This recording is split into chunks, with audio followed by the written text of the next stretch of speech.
Do you want to build your personal brand, expand your professional network, and accelerate your job search? Then LinkedIn is the place to be. With a strong user base of 675 million people across 200 countries, it is the largest business oriented website geared specifically towards professionals. It doesn't matter if you're a student pursuing higher education, bachelor's, or even master's. You can use it at any stage of your career to reap the maximum benefits. Networking can be vital to your professional success.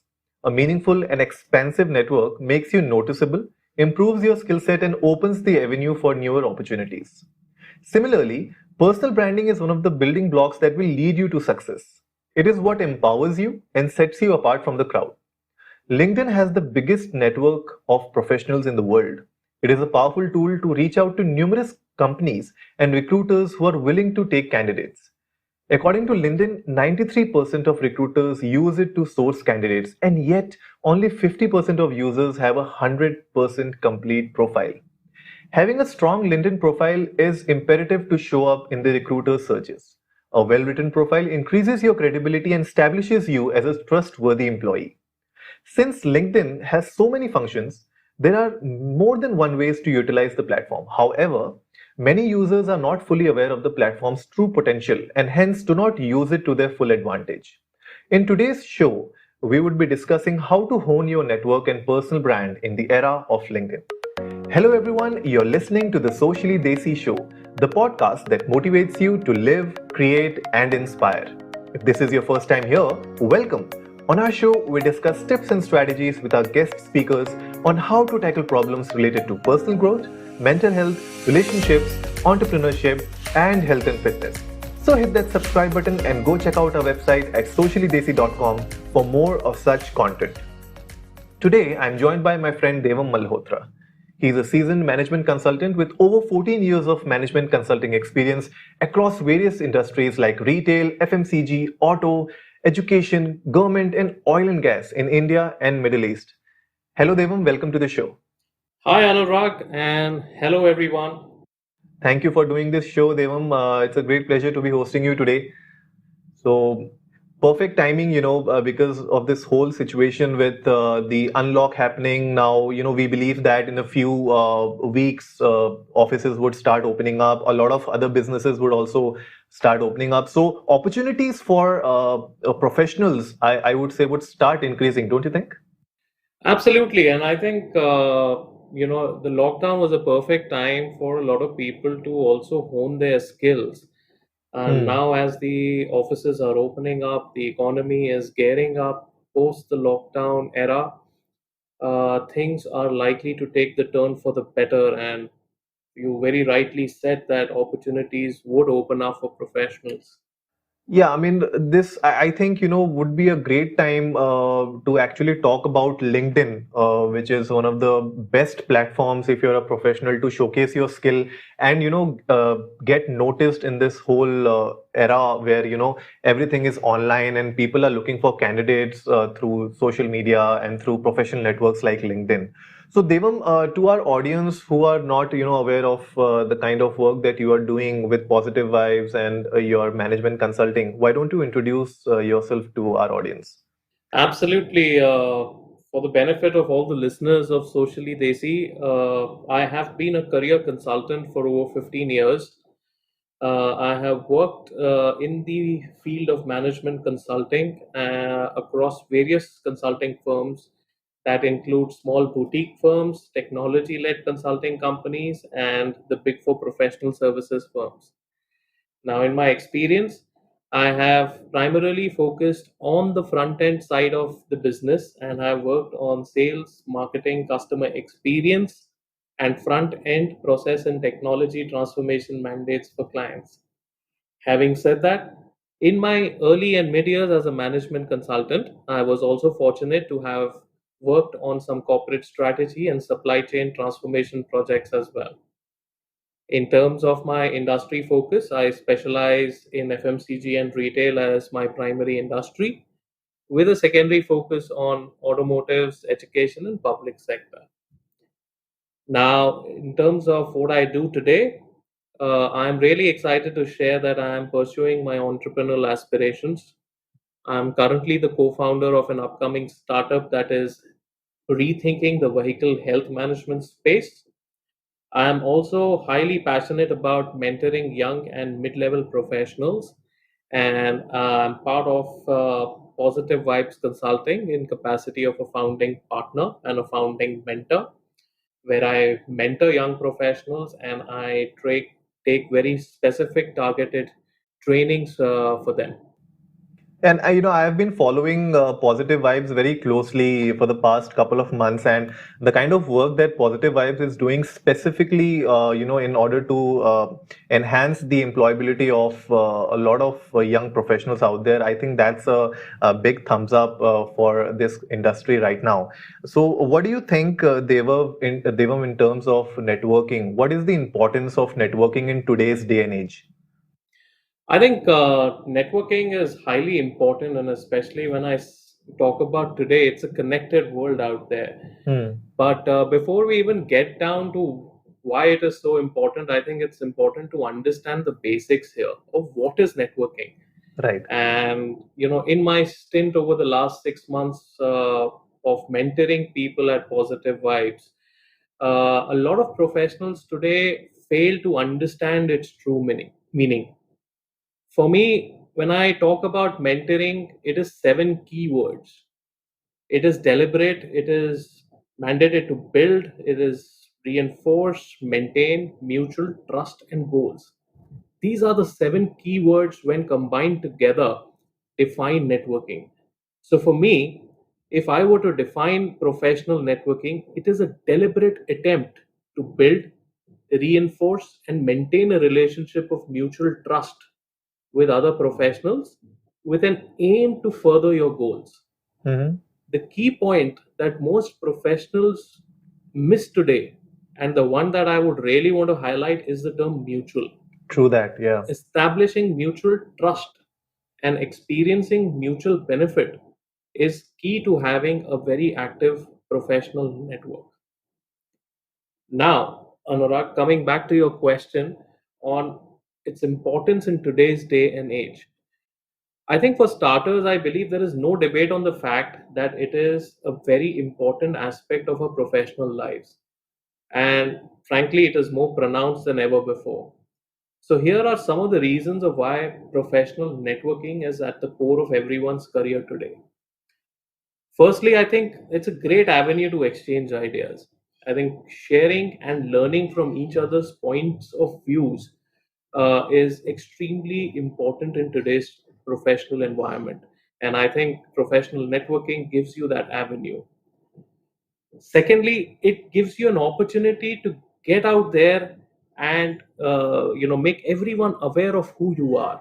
It gives you an opportunity to talk about your knowledge, skills, and accomplishments. Yeah. True.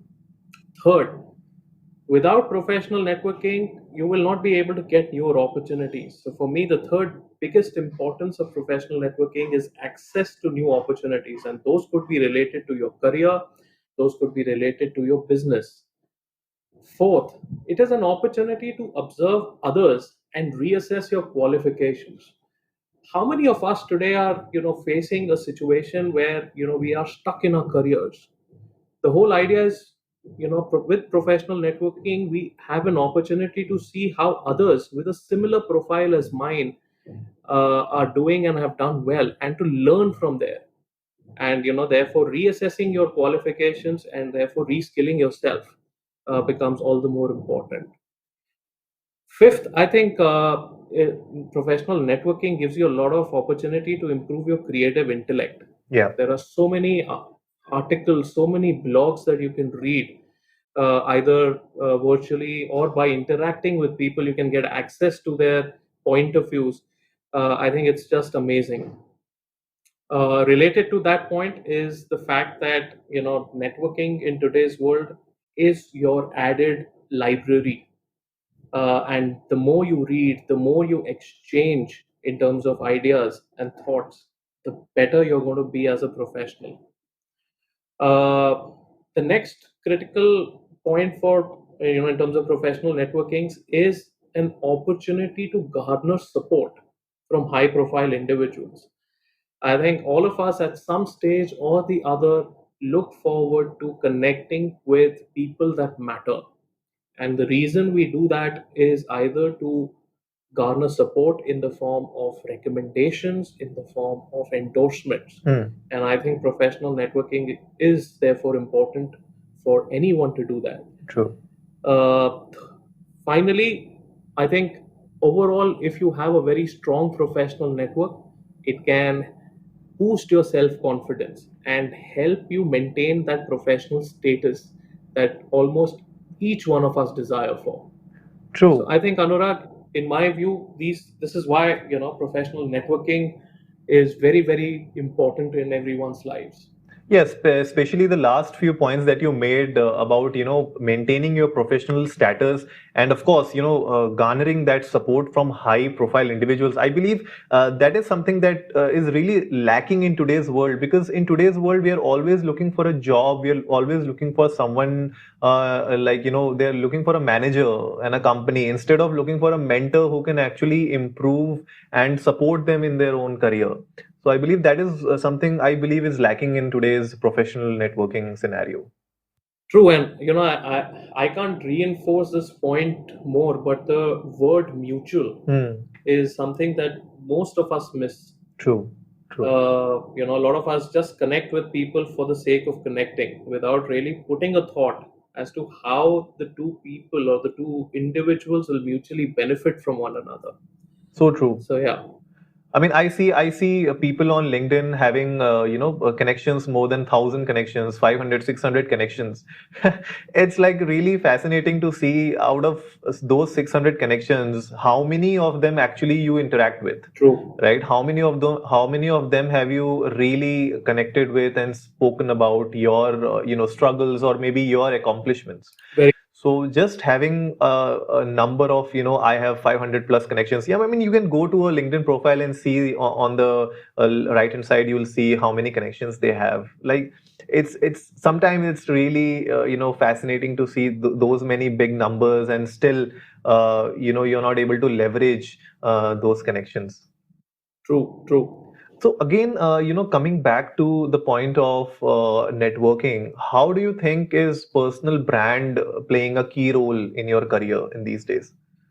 I think the role of personal brand, Anurag, in one's career is more pronounced today, in a connected world than ever before.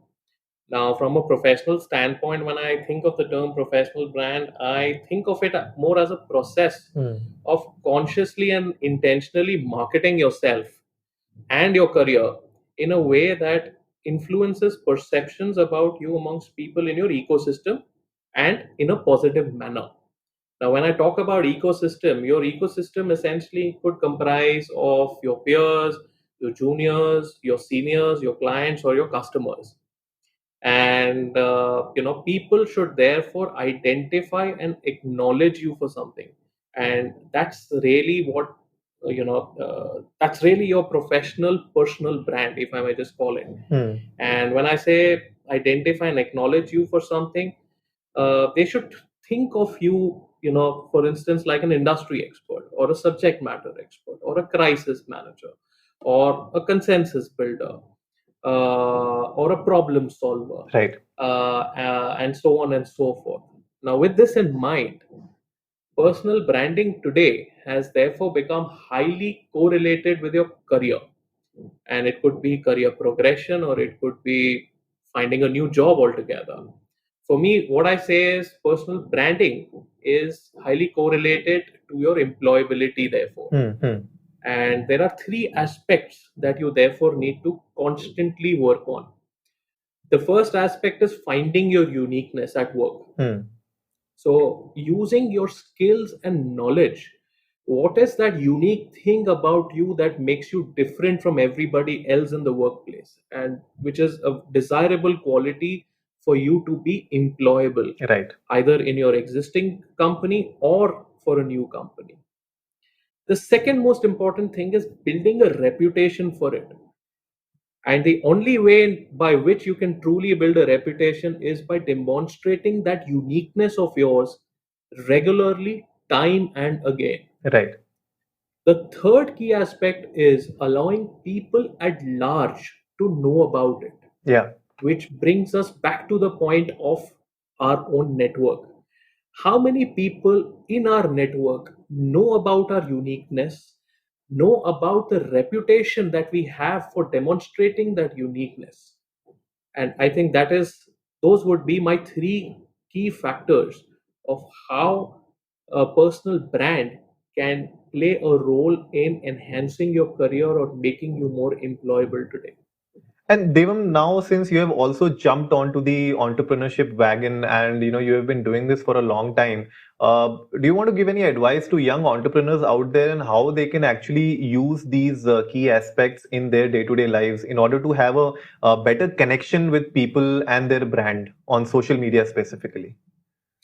I think there are a number of ways in which you can do this, Anurag. As an entrepreneur, I think, and especially for all the youngsters, what looking at establishing their own company or trying to set up their own startups. Mm-hmm. I think the first and foremost thing is identifying what you truly like and having a point of view on that. I think it is very important. Right. So, for instance, if I am passionate about mentoring people, I have my own point of view on what are things that young professionals should be mindful about. Yeah. And the key thing is, how do you therefore convey that point of view? And there are tons of avenues to do that. I Hmm. mean, you could write blogs, you could write posts, you could write articles, you could connect with similar people in your ecosystem and exchange ideas. So I think in a connected world like today, that's obviously a possibility. I think the second most critical, important factor is, how do you bring that point of view to your work on a daily basis? Yeah. I think as an entrepreneur, when you're passionate about a certain problem to solve for, uh, you should not lose sight of that problem, Hmm. and you should always be at it, come what may. And that also drives not only you, but also any team that you may have working with you to deliver on a daily basis. So I think these would be my two little nuggets of how this can be done. These are really valid points when it comes to networking with the right kind of people in your space, specifically for entrepreneurs. Correct. Because a lot of entrepreneurs, they think that I'll use LinkedIn only to, get in touch with VCs and other funds. Correct. So that is not the only thing that you do. So there are so many other things, and we would be covering a lot of other stuff on the upcoming sections in the podcast.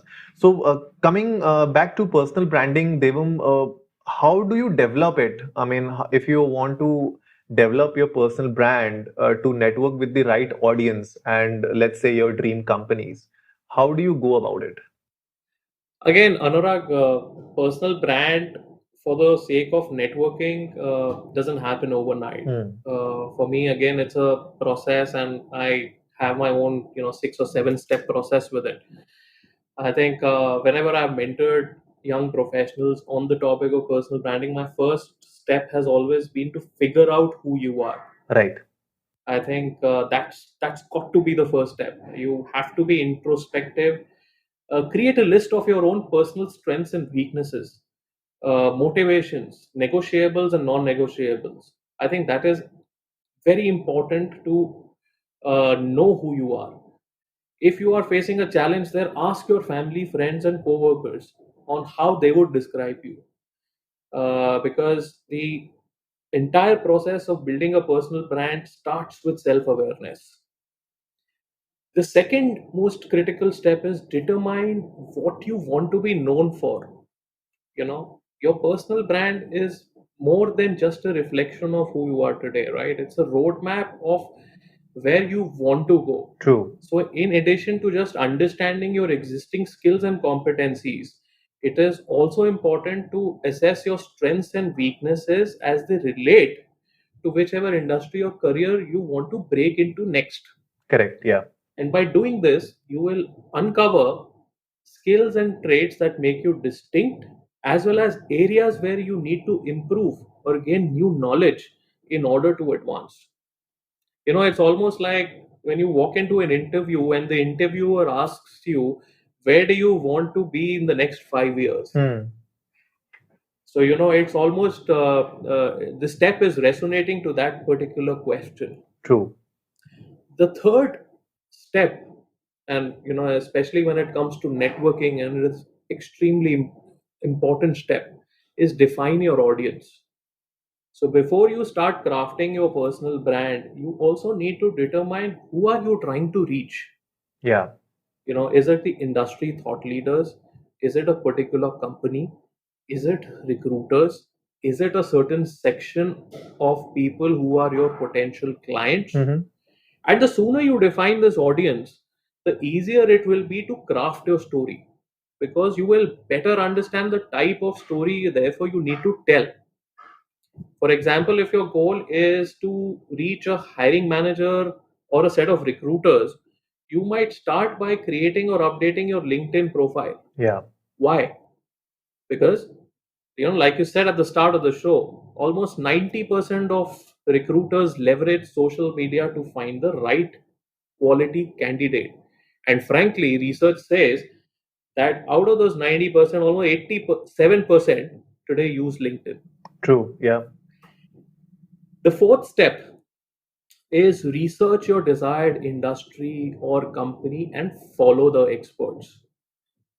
Find out who the thought leaders are in whatever field you're interested in, Hmm. and don't just follow them. Go online, find out if they have blogs or where they contribute their thinking. Learn and engage with their content. So next time if you find a content or a post which you particularly like, or a thought that resonates with your thought, please engage with that content. Don't just press the like button. If you have a point of view that substantiates the point made by the author, please do that as well. True. Look at things that you can adopt from them. After all, in building a personal brand, your goal is to stand out, but you can't rise to the top without taking inventory of who's already there. Correct? Yeah, that is so true. The fifth most important step is prepare an elevator pitch. And I can not overemphasize, but overemphasize on this point. And because when we are networking with people, these are, most of them are going to be people whom you have not known before or would have known in very limited capacity. So preparing a 60-second story about who you are and why you're keen to network with them always comes in handy. Keep the elevator pitch brief by focusing on just a few key points Hmm. that you would want to emphasize. And frankly, this could include that you're looking for a new position, or you have strengths in a particular niche, or recently increased the value of your current department or company in whatever way.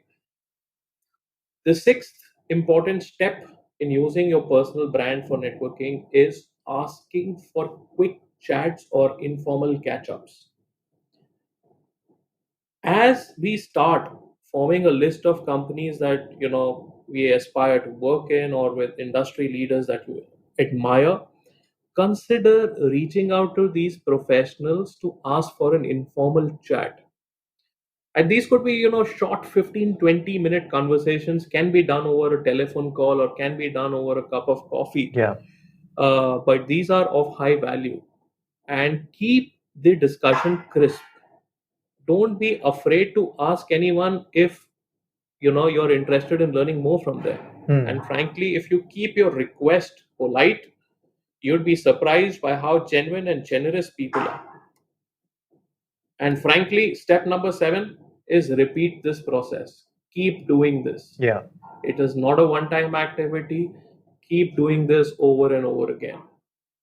And over a time, you will be surprised how you are able to craft your own professional story, and how quickly you have been not only been able to have a network of professionals, but how quickly you've been able to engage with them as well. Yeah, it's really important that you repeat these process and you keep going again and again through the whole, grind, because at the end of the day, what you're trying to build is not just, a job application or just a profile. You're trying to build your whole career, and who you are on LinkedIn would actually, should resonate with who you are in real life. True. So, coming to the world of LinkedIn, the era of LinkedIn, what do you think, Devam, when it comes to the groundwork for success? Somebody who is just starting off, people who are listening to us, maybe they have a profile, maybe they have an incomplete profile, or they are, planning to make a profile on LinkedIn. What do you think should be, the groundwork they should do in order to get on to the LinkedIn wagon? All right. I think at the outset, I would just like to state that creating a LinkedIn profile is no different as far as some of the foundations for creating a personal brand are concerned. Hmm, hmm. And the reason is, LinkedIn is actually an extension of your personal brand in the virtual space. Correct. So, if somebody would ask me today that they were, how would you go and create your LinkedIn profile? I would actually do three things right up front. First is find out similar profiles, look for people with similar, qualifications, experiences, aspirations, career choices, and companies like you. It's important to find out who is there who has that similar profile as you have. The second step for me is research those profiles. It is important to figure out what is it that they say about themselves. Just observe how the profile looks. And when I say observe, just look at the photographs, just look at the headline, just look at the summary, what it says, the kind of post the person has put on LinkedIn, the kind of groups that he or she follows, uh, and so on and so forth. Mhm. And that gives you an idea of what a good LinkedIn profile similar to you looks like. Yeah. And that gives you an inspiration to step number three, which is create your own story. Now, while you have taken an inspiration from others, you're not really copying from there. Hmm. You have to still craft your own value proposition. You have to craft your own story. And after all, it is your brand story that needs to stand out, right? True. So take your time to figure out your own headline, your own message for the summary, the keywords that you want to use. And this is important as it's also an opportunity for you to highlight your own strengths and accomplishments. Yeah. So, this, in my view, Anurag, is absolutely critical for everyone to do before actually getting into the act of creating a LinkedIn profile. And it's more like the elevator pitch that you spoke about, right? The 60-second elevator pitch is actually what your summary of your profile is on LinkedIn. Absolutely. Absolutely. So, Devam, so the next hot question that comes to my mind is, what are the essentials for a killer LinkedIn profile? I think in today's times, it's not enough to just have a LinkedIn page. Hmm. And it's a great question, Anurag. You need to have a great LinkedIn profile that draws attention. I mean, I think right at the start you said there were some 600 million users on LinkedIn, right? Yep. And how does your LinkedIn profile or page really stand out? And so, for all the socially desi listeners out there, I think here are eight simple yet highly effective ways to make your LinkedIn profile stand out. The first one is having a killer picture. This is the simplest thing anyone can do to upgrade your LinkedIn profile. So please go ahead, put a face to that name and add a profile picture and a good one at that. Be creative if that fits with what you do Hmm. or who you are. But remember that this is the first impression people will get from your page. If you do not have a professional headshot to use, it's worth the investment. With a huge number of people on LinkedIn, those without a photo are easily pushed aside. And trust me, everyone today is attuned to becoming more visual. Yeah. So having a killer picture, therefore, is extremely, extremely important. True. I think the second uh, bit is create an eye-catching headline. Your headline is positioned right below your name on your LinkedIn profile, and more often than not, it will be the first thing the profile visitors read. Now, the default setting will fill this with your current position, and that's probably okay for starters, Mm-hmm. but it can be whatever you want, right? You almost have, I think, about 120 characters to work with. Yeah. So, why not write something that really pops? Think of it as a small billboard advertisement for you and what you do. Instead of just listing your job title, mention your specialty and how you benefit your company or customers. Don't forget to keep your target audience in mind. So, if anyone wants to have a look at an example of an eye-catching headline, please have a look at Anurag's headline. It's really eye-catching. The third bit is interest capturing summary. Your LinkedIn summary gives you the opportunity to tell your story. And this is essentially a longer form of your headline. And here you have a larger amount of characters to play with. I believe it's close to about 2000 characters to work with. So please dive deeper into it. Don't just focus on your past experience, but on what you do well and what you can bring to a prospective employer if you're the kind of one who's looking for a job. Right.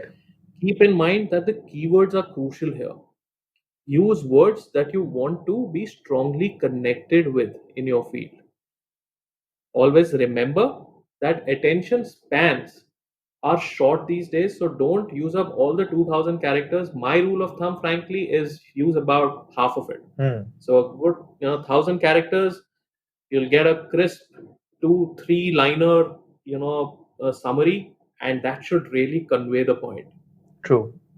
Fourth bit is highlighting your experience. Please just do not cut and paste your resume on your LinkedIn profile. You don't have the same two-page rule here, but you do have internet readers with short attention spans, like I said earlier. So be sure to include any jobs that you deem relevant to where you want your career to go, and use 2 or 3 interesting and impressive bullet points for each job that you include as part of your experience. Using good action words to show not just what you did but what you accomplished in each position would be my recommendation. So people are not going to be interested in uh, the fact that you were manager of process transformation, for instance, but people would be more interested to understand that in that role, what is it that you achieved for your company? True. Whether it's, maybe let's say for the sake of discussion, reducing costs or enhancing revenues. The fifth point for me would be using visual media. Not many people, again, the ones at least that I have mentored, know that LinkedIn, just like Twitter and Facebook, gives you an opportunity to add a background photo or cover. It's very simple to do and makes your LinkedIn profile stand out. The sixth thing, again, a lot of people miss this, is customizing your URL. Your LinkedIn URL is the web address for your profile. So the default URL, if anyone sees his or her profile's default URL, will just have a name and some random numbers after it. You can absolutely edit that URL and make it more interesting and more relevant. Please use that option and customize your URL. The seventh bit is using the featured section. Now, this is a great new section on LinkedIn. Yeah. The featured section on your profile can actually help you convey that personal brand to anyone, whether it's prospective customers, clients, hiring managers, recruiters, so on and so forth. Small business owners can also use this space to feature their top offerings. Thought leaders can share their best articles or videos. Employees can highlight notable projects or accomplishments. So I think a great new feature by LinkedIn, which all of us should start actively using. Finally, checking your LinkedIn profile strength. If you look at your current profile, it's probably on the right hand side, and it sort of gives you a view of your current profile strength. And what the profile strength essentially does is tells you how completely you filled out your profile. True. Now keep adding more and using the site tips until the gauge rates you an all star. It's simple, Yeah. but it can help you see if you have overlooked something. So to sort of summarize, these were my 8 key tips to, sort of make your LinkedIn profile a killer LinkedIn profile. Just simple 8 tips. Yeah, and having an all-star, rating on your, profile strength on your LinkedIn will actually help you to be more discoverable on LinkedIn, because LinkedIn always prefers profiles which are all-stars. So whenever, there are hiring managers who are searching for candidates, if you have a complete profile, if you have all these points in check, whatever Devam told you, you will have a better opportunity to get discovered by hiring managers, by other companies, and people who are just planning to network with you guys. So this is really important that everyone who is listening to us focus on especially these 8 points. What comes next is recommendations, and I believe that this is a section which is overlooked by a lot of people, and a lot of people don't understand what sort of recommendations they would go for, or whom they should ask for recommendations. So Devam, why don't you enlighten us about recommendations, and what is the right way of going around and asking for recommendations? Yeah, Anurag, another great point, and I'll be very honest with all the listeners today. For the longest time, I have been very wary of asking for recommendations, and I believe a lot of us are very wary when it comes to asking for anything in a professional setup, and more so recommendations. In my experience, when it comes to asking in a professional setup for things like recommendations, or for that matter anything which is not burning, I've seen people compromise. Hmm. And I just want to take this opportunity to remind all the socially desi listeners of the concept of social proof. This was an eye opener for me, so I'm sort of sharing this with you, all of you as well. Now let's take a scenario. What do others say? When I talk about social proof, it is essentially what do others say about a particular product or a service. And to exemplify this, I'll say, okay, think about a moment about Zomato. How many times have you gone right over to Zomato and not to a dine-in restaurant's website before trying it out? My guess is plenty, right? Yep. And you do this because you want to see what others are saying, and you're going to base your decision at least in part on some of these reviews. True. The same exact thing goes on with your professional decisions as well. The consumer in this case could be a customer, could be a hiring manager, a recruiter, a HR person, or your own boss. Only they are not looking on Zomato, they're looking at your profile on LinkedIn. So therefore, LinkedIn recommendations provides you with that perfect opportunity to share third party endorsements or social proof of your talents with people trying to make purchase decisions, in this case with respect to your professional career or business. So my advice to all the listeners is, do not squander this opportunity.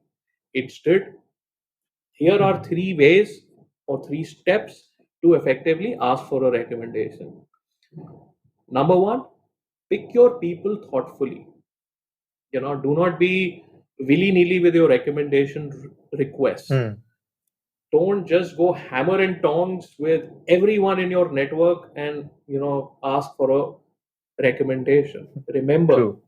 your goal is to secure powerful recommendations that support your professional brand and the skills you most want to highlight. Correct? Correct. Ideally, you would want to approach people who know your work well and can speak intelligently to the capabilities that will matter the most to your future employer. So, therefore, pick your people thoughtfully. Step number two is be very specific in your request. By default, the LinkedIn message when you send across a recommendation is frankly incredibly lame. And uh, if you don't personalize it, I don't think you should expect a response back. So my view is you should absolutely ditch the vanilla message that comes on as a default message when you're seeking a recommendation. True. Please customize it, and in your customized message, you want to share with the person you're approaching exactly what you'd like and how he or she can best help. Make sure that your personal message is gracious and thankful in its tone. And in the end, encourage this person to let you know if you may ever return the favor. I have used that personally a lot of times and it works like a charm. So, reciprocity is a huge and wonderful thing. After all, at the start of the podcast, I did say that professional networking is all about mutual benefit, right? And the word mutual. So, towards the end of your custom message, you should be thankful. Not only be thankful to the person that you're seeking a recommendation from, but also ask him or her that if you could return the favor back. Yeah. The third most important thing is, and like I said, a lot of people are in this habit of going hammer and tongs with their recommendation requests. Do not ask 10 people, 15 people, or 20 people at once, especially if you are asking for a recommendation at a time when you are switching jobs. Most recruiters today can tell if someone has raced out and asked half the people in his network to give him her LinkedIn request. And you know how all your recommendations are date stamped. Yeah. I have been a recruiter myself, and when I look at a profile which has tons of recommendations, the first thing that I look at is, okay, when were these recommendations received? True. And it sort of gives me an instant idea of what was the live event that happened in his or her professional life. And more often than not, it's mostly at a time when you're leaving your old organization. So my recommendation here would be, please space your requests out, so that it comes across as a genuine recommendation that somebody has given you. Remember, Rome does not have to be built in a day. Yeah. So build your Rome thoughtfully and not hurriedly. So Anurag, these would be my, you know, three step. This would be my three-step process on, sort of getting a recommendation in possibly an effective manner. The one that has at least been fairly effective with me as well. Yeah, these are really powerful tips, I believe, Devam, that all our listeners can actually incorporate in their recommendations, especially when you're reaching out to your ex managers or maybe your ex boss or maybe a client that you worked with. So it's really important to figure out who are these selective individuals that you would reach out first. So it's important to have your strong recommendations upfront rather than, just reaching out to everyone on your network. And rightly said, if you're a recruiter, you're a hiring manager, when you see those timestamps, when you see the kind of recommendations, you generally, make up an idea that, okay, this person, just to get a new job, he hustled a bit and spoke to them, asked them to give a recommendation. It's better to space out and create a profile which looks genuine, right? I mean, if you go to any company, if you go to any website, when you want to buy any product from that website, you always check out, the age of the website and the reviews of the website. So Correct. similarly, your profile should also look a very grace. It should gracefully age, like whiskey. Absolutely. And I think, the timing of asking for a recommendation also matters. Yeah. So, while ideally, if you've done something really well at work, uh, you should ask for a recommendation right then and there. I mean, a lot of us are, and including myself, I've been guilty of this. Ask for a recommendation when we are leaving an organization. Hmm. Uh, Frankly, if one were to ask me what is the best time for asking a recommendation, I always say it could just be any time, right? Yeah. You've done a great thing at your company, please ask for a recommendation. If it's so good, let your boss or let your manager give you that recommendation. True. And I think same is the case, similar is the case of personalizing the request. A lot of people, including myself, again, have been guilty at times of not personalizing that request. And frankly, I've learned it the hard way. Fact of the matter is, and I phenomenally believe that if you can't personalize your recommendation request, the other person is not obligated to give you a recommendation at all. You've not True. even Yeah. taken the effort to personalize a message for him. Why should he take an effort to personalize a recommendation for you? True. Yeah. So that connection is really important. Like the message that you send them, Absolutely. even though he must be a really happy customer or maybe a really happy manager, but unless and until he sees that the message is the same which comes with LinkedIn, so he'll be like, oh, Anurag, what he did was he just went on recommendation, typed my name, and pressed enter. That's it. And another point to this, Anurag, that I want to share with all the listeners today is that when you read recommendations, and I've seen a lot of profiles over the last 5 7 years now, since ever since I started hiring. A lot of the recommendations just sound generic, right? uh, while they would have been given by 5 different people, but they all sound generic, like XYZ is a great resource on the team. Hmm. XYZ did a commendable job on my project, or ABC really helped the organization take the next step forward. Yeah. So, uh, I mean, ideally, you don't want your recommendations to be filled with generic statements. And that's where, being very specific in your ask for a recommendation always helps. Why do you want a recommendation from somebody? I think reminding him or her of the kind of work you did for them is essentially important.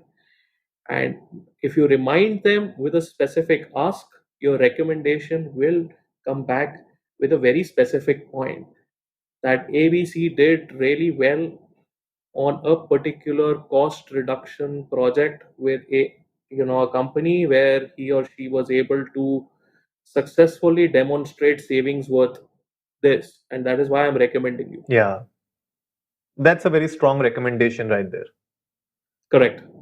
Because if you're looking, so I mean, a great example of this would be the kind of recommendations or maybe the thank you notes that you get on your emails by your clients or maybe your managers. I believe those are really specific recommendations and thank you notes that you get from your clients and managers. So maybe I guess that would be a great way to maybe ask them at that time that thank you very much for this thank you note. I would love if you can recommend me on LinkedIn as well. Because once you leave that organization, when you're not a part of that organization anymore, that email may not make sense for a long time. Absolutely. So, Devam, for a long time, LinkedIn used to be a space where thought leaders and senior consultants or maybe partners in management consulting firms would share their point of views through articles, through their published white papers and all. But I believe the opportunities now have opened up in on LinkedIn, where even fresher or somebody who is just graduated from a college, or maybe somebody who is in college, can share their point of view, can share articles on LinkedIn. So how do you think we can harness the power of articles on LinkedIn? It's another excellent question, Anurag. And for me, I think there is immense potential in LinkedIn in not just articles, but short posts as well. And irrespective of what you're writing, and I'll come back to the point on power of articles. But I think irrespective of what you write on LinkedIn, whether it's an article or whether it's a short post, I think the first step you need to take is ask yourself the following questions. Who are you writing for? You know, and possibly the way at least I do it is I have a persona in my mind, or I visualize one person who will be truly impacted by my writing, or by reading my article, by reading my post. So Hmm. I think very clearly as to who am I writing for. So for all the listeners, I think the first question that you should ask yourselves is, who are you writing for? The second is, what is the purpose of that post or an article? Is it to inspire? Is it to educate? Is it to drive a campaign? Is it to even entertain, for that matter? Yeah. But what is the purpose? The third most important question is, how do you want the reader to feel? You know, so do you want to make the reader feel curious? Do you want the reader to feel inspired? Do you want a reader to feel excited? I think that's important, because that essentially derives uh, the actions, and which is essentially the fourth question of what you therefore want the reader to do next. So do you really want him to comment, connect, share, uh, and these set of four questions ideally should dictate anything and everything that you should be posting on LinkedIn, whether it's a small post or whether it's a big article. Now, coming back to the power of articles, I think it's a very, very powerful feature, right? Because in my view, articles are just like blog posts or newspaper, editorials, or magazine articles. Hmm. It's an opportunity for anyone and everyone to showcase uh, their expert authority or demonstrate their thought leadership. Yeah. So whether you're at the start of your career, whether you're at the mid of your career, or whether you're a very senior leader, you can write an article on things that truly matter to you, things that you truly believe in the professional environment. And I think articles give you that avenue. So ideally, if one were to ask me that what should you write about, I would say go write about what you know best. And that could include challenges that you faced, important trends that you've observed in your sector, controversial point of views that you might have, Hmm. uh, or your insights on any current news articles. So again, I'll circle back to the point that I was trying to make, that any of these situations that you truly resonate with, you could actually go ahead and write an article on LinkedIn, Yeah. and that would showcase your professional individuality in a very different light. uh, Now, when it comes to power of articles, a lot of people are not able to truly harness it. Hmm. So a lot of times, my mentees ask me this question of, how do I get the article right? Frankly, I don't have like a set view, but some of the tips that I definitely follow are as follows. Number one, I think the headline of the article matters. At the end of the day, if you've written a piece of if you've written a thought leadership article, or you've written a piece of opinion, you want more and more people to come click on it, open it, and read it, and probably engage with it, right? So your headline therefore matters. And uh, research tells us that as many as 8 times more people look at the headline in comparison to the body copy. So, True. body copy is essentially the text right below it. So, your headline has to be very, very crisp and clear. So, that would be my first tip. Second is on the body copy itself. So, get the intro right. Yeah. So the 3 or 4 lines below, the headline of your article, I think should just convey the message very clearly.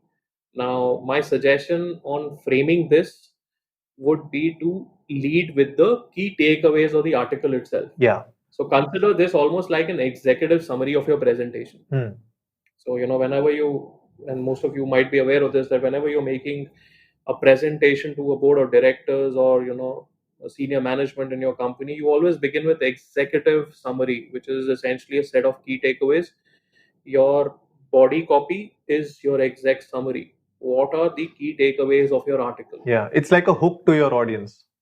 It's like a absolutely, it's like a hook. So if your audience is able to resonate with those key takeaways, they are bound to click it open and read through it. True.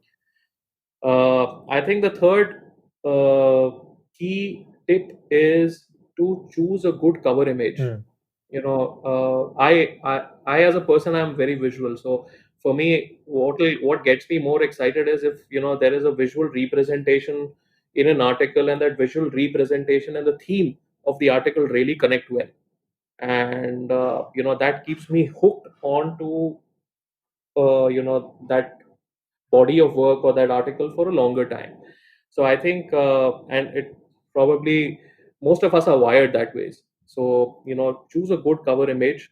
It should essentially convey the essence of your article, and frankly, it just makes the entire look and feel attractive, and keeps the audience hooked onto it for a longer period of time.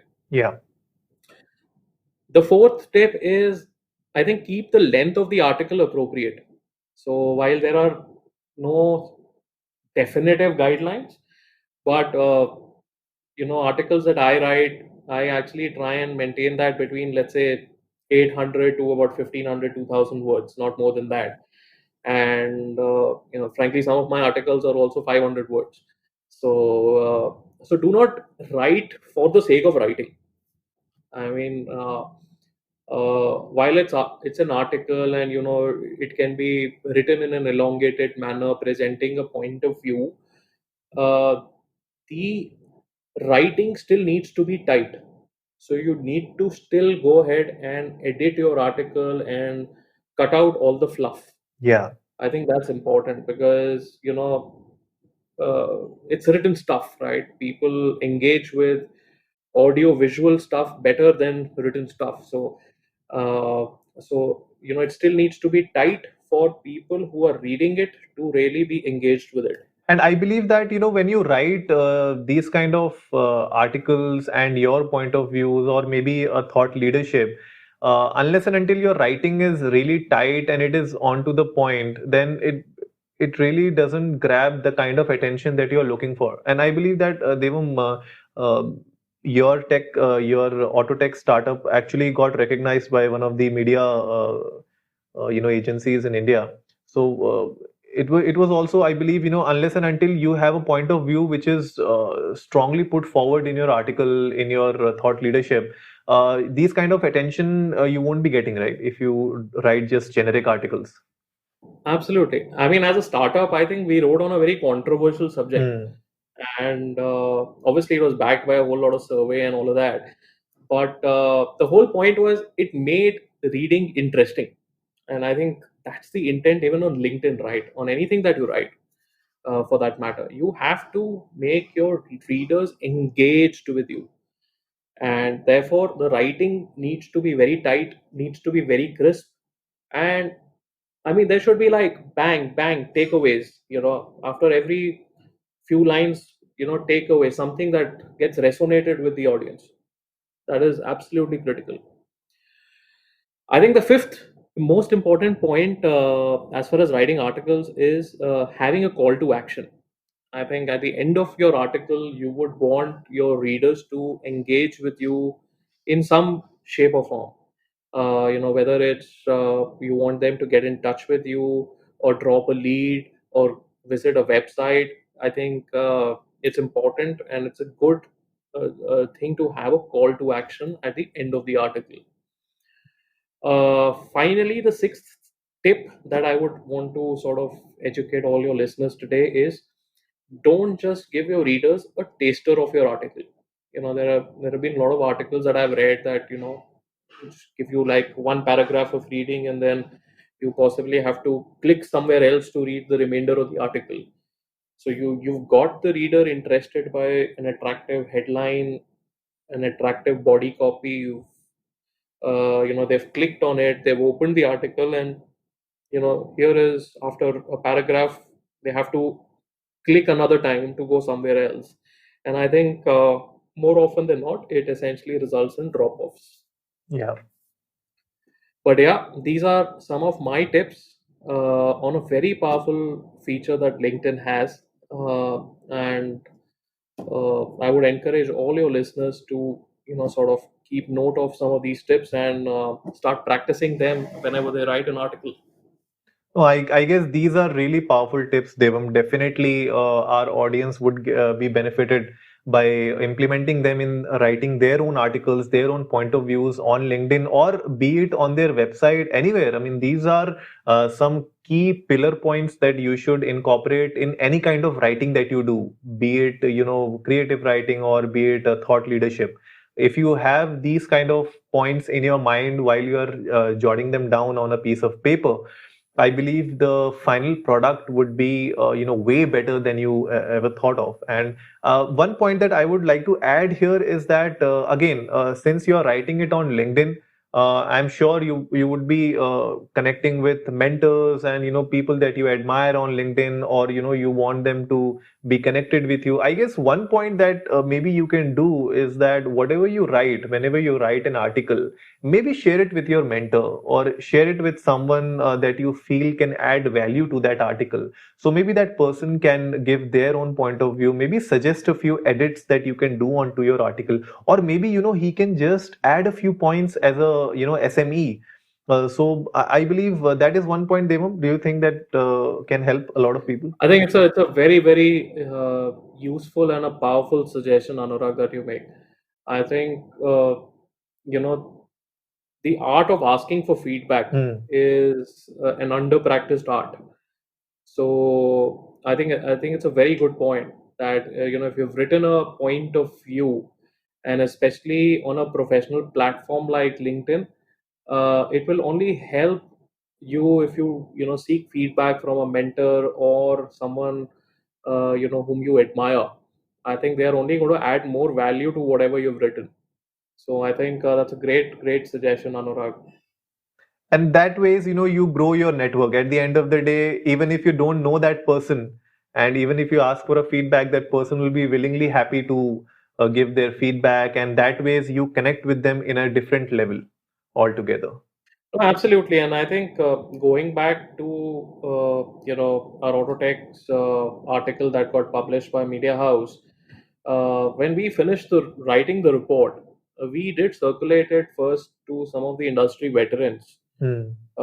that we were connected with, and just to seek feedback, just to see how they reacted. A lot of them actually didn't react; they actually suggested beautiful changes to the article, and very meaningful changes to the article, and we were very thankful to them for suggesting them. So I think it does work, and I would urge all the listeners to sort of follow this advice.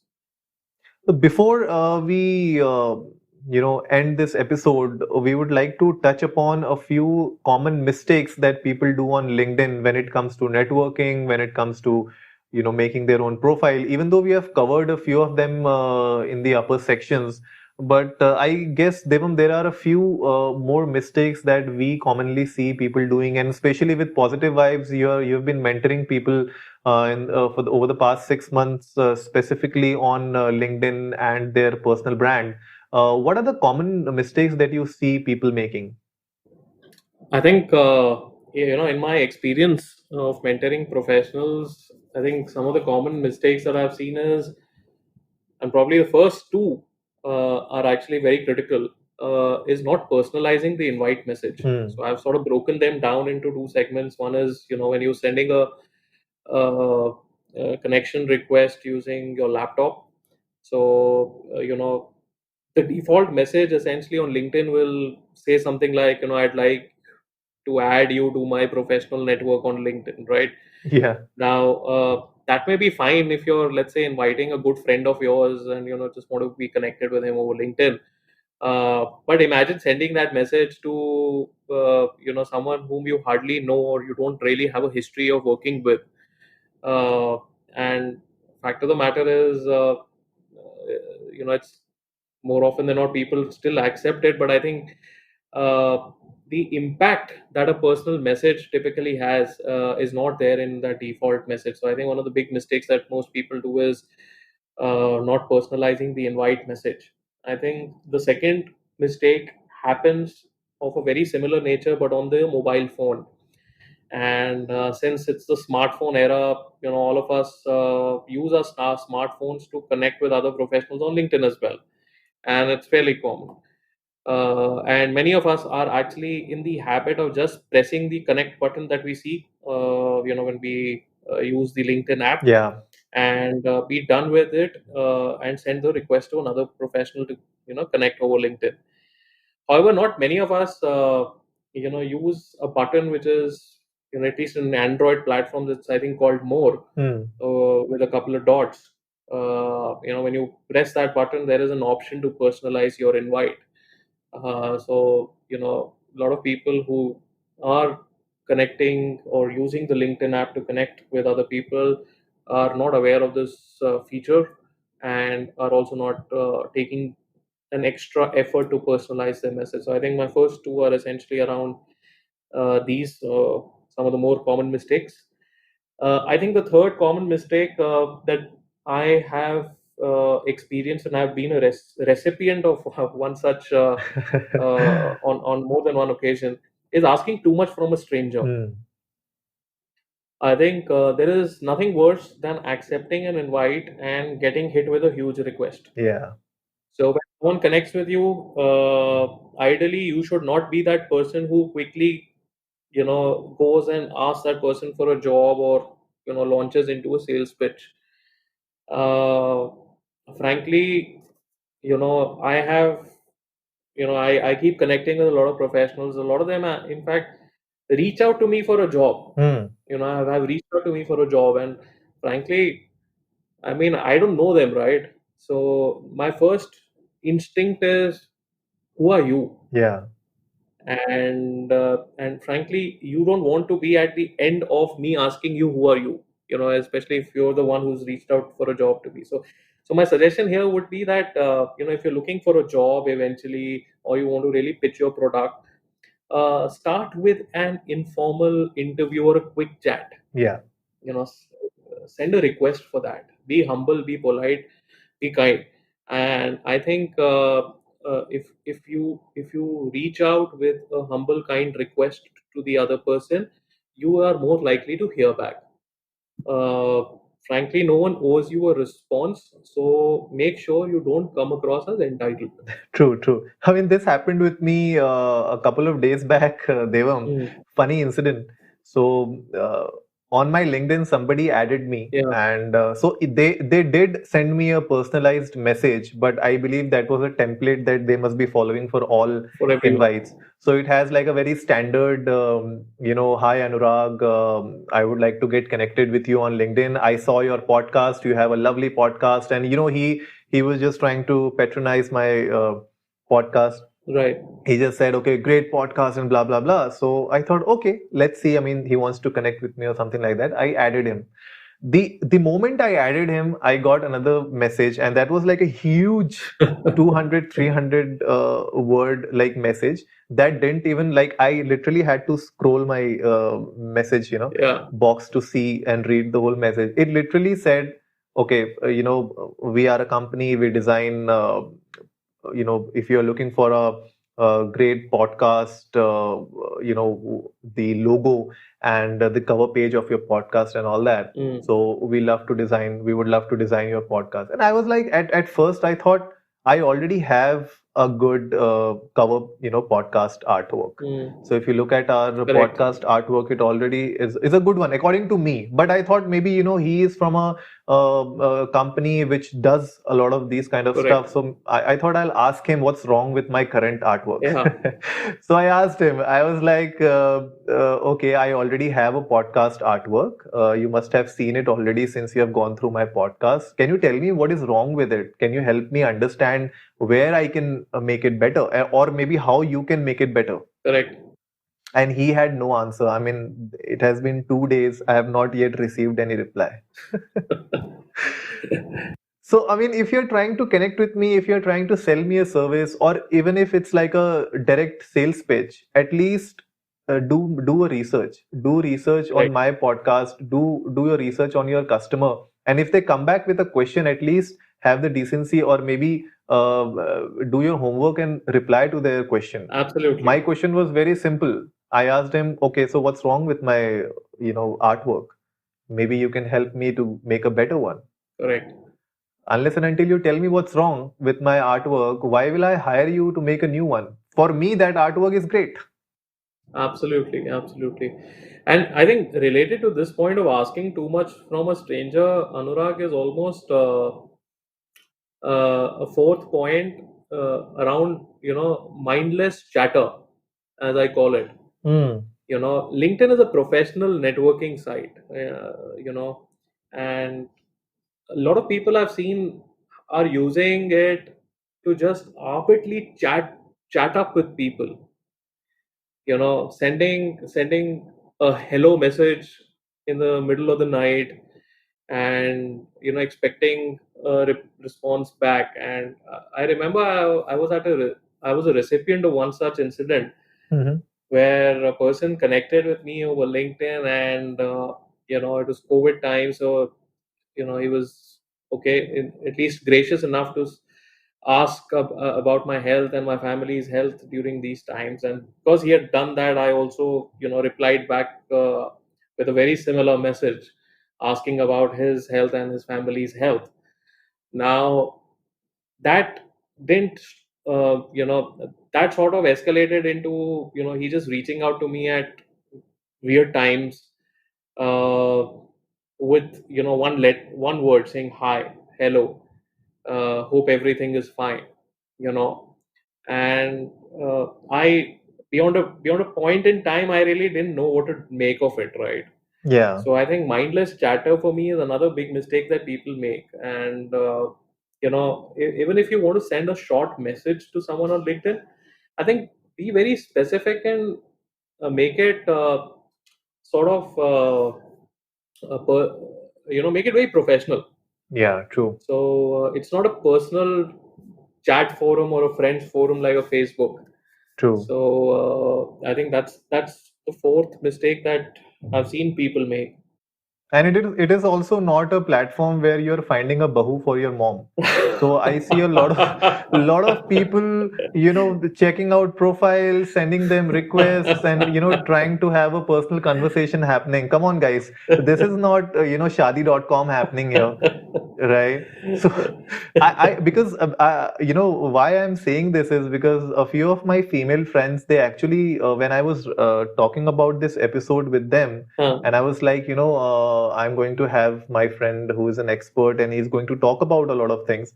So they actually pointed out this to me that, they have gotten a few requests on LinkedIn. Huh. Where the person started off looking as a very professional guy, and he wanted to speak with them regarding the kind of company that they work in, and what's the kind of environment. And then the conversations shifted from a professional to something like a personal. What do you do on weekends? Yeah. What's the great place near your office where we can have coffee and all that? Oh man, I was like, what the hell is happening to LinkedIn? So yeah, I mean, clearly some of these aspects are not appreciated. I mean, especially on a forum like LinkedIn. I think the fifth mistake that I've seen most often that people make is not asking personally for recommendations. Hmm. And I've talked about recommendations in the earlier segment. You want to have recommendations that show up on your profile, but please do not make the mistake of connecting with everyone and sending like a mass message asking for recommendations. Take the time to personally invite every person to provide you with a recommendation. And at the end of the day, like I said, again reinforcing the point, you do not want generic recommendations that someone has made about not only you but just about everyone, right? Because you've asked him or her for a recommendation. True. You want a very specific recommendation, something that highlights your skills to the best abilities as possible. So please, make your ask for a recommendation personal, make it specific, and do not make the mistake of sending a mass invite to people and asking them for recommendations. The final big mistake that at least I have seen, uh, I would call it a big mistake. A lot of people would disagree with me, but for me, it's a big one. Is actually failing to follow up or failing to update. Yeah. You know, how they say that Rome wasn't just built in a day. I think the same goes with professional relationships and building your network as well. Don't forget to follow up. Yeah, or don't forget to update. If someone has helped you get an interview or made an introduction, circle back to that individual with an update. Yeah. People love to hear how they have been helpful. uh, you know uh, if you are into a professional services company or a professional services business, circle back with your client for a quick follow up on results, for instance, and it's absolutely fine.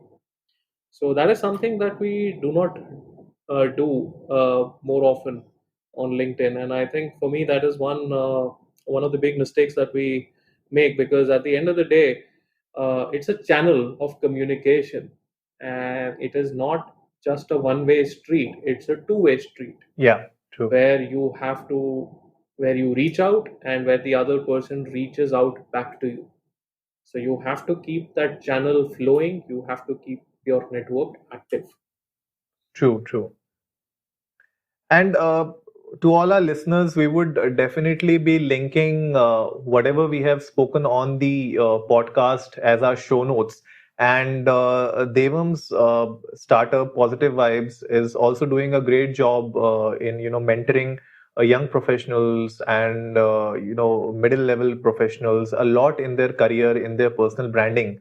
So you can definitely go check out positivevibes.co.in. You can get in touch with Devam. He's available on LinkedIn. He's available on the website. We would definitely be putting the links on the show notes below and on our website at sociallydesi.com. So please go and check out Positive Vibes. Also, if you need any kind of help related to LinkedIn, related to your personal branding, feel free to get in touch with Socially Desi. Feel free to get in touch with Devam. We would love to answer your questions on social media. You can hit us up on LinkedIn. You can hit us up on Instagram. We are available everywhere. Don't feel shy, because at the end of the day, it's your personal brand and you have to build it the way you want to. These were a few guidelines. These were a few do's and don'ts that you should definitely incorporate if you want to climb that success ladder in a good fashion, in a way that really helps your career in the long run. So with that, I thank Devam for coming on to the episode and sharing a lot of great insights with our listeners today. Thank you so much, Anurag. And it was a privilege being here. Thank you to all the listeners of Socially Desi. And we look forward to staying connected. Perfect. So that wraps it up for today, folks. If you liked the episode, give it a big thumbs up, share it with your friends, and let's go viral. Remember, our weekly podcast features episodes on personal growth, mental health, relationships, business and entrepreneurship, and health and fitness. We would love to have Devam on our show again in the future to discuss more on personal branding and the world of LinkedIn. So if you haven't yet done so, hit that subscribe button and go check out our website at sociallydesi.com for more of such content. And as always, before I sign off, remember, Life is black and white and everything in between.